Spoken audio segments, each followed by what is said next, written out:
Hi guys, I'm back again. This time I'm making another video on ChatGPT 4. And this instance we'll be looking at some of the updates. I know I'm a little behind on this, but I've been using it, so I've been wanting to test it out before I had my verdict, and it's pretty interesting. So essentially, there's this new thing called my GPTs, where you can design your own GPT and feed information into it that's relevant to your own work.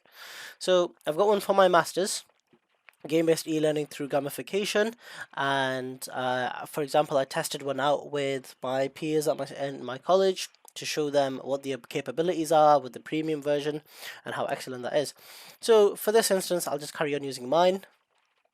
So yeah, game-based e-learning through gamification, and if I go into the edit and then go into my configure, you can see all the information I put in, including literature. In the future, once my master's finishes, I'll probably add that in as well, and that should, give some more up-to-date research for the self-learning of the AI. Now, for this instance, what I'm going to do is I had a prompt that I was testing, which was design a lesson for level 2 games design students on the topic of pixel art using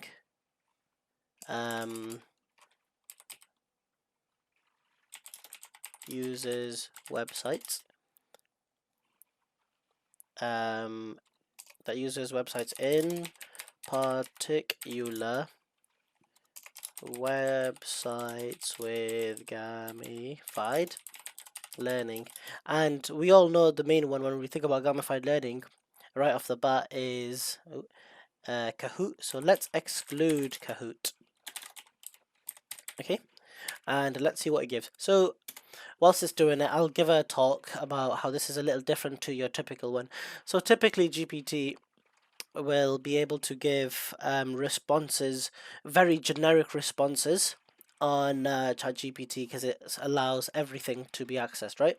Whilst here it's only specifying the exact things I'm looking for. Because it's to do with gamification, it's going to try and use buzzwords and key topics, such as it did it here, Piskel or pixel art. This is what my students are already using.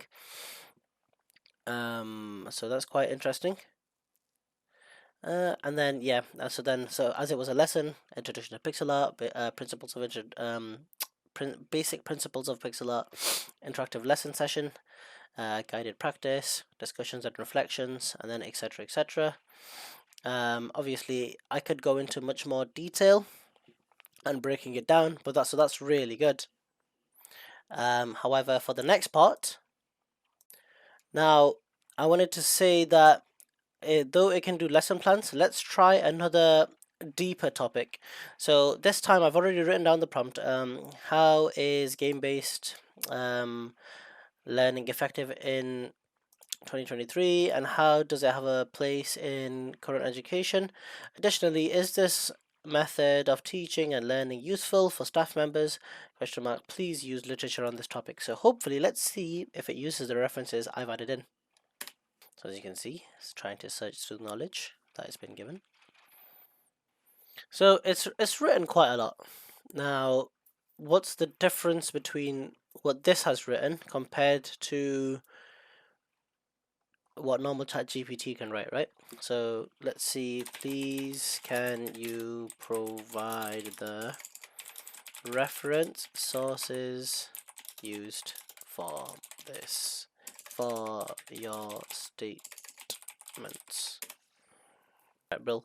So let's see, a document that discusses the use of thingy, okay. Brown and Green 2015. Another document that provides information, okay. Which is okay, which is good, but I think we would need more of these sort of references rather than ambiguous writing like that. So I guess we could just tweak that a bit more and get it to a fine line. Thank you, bye.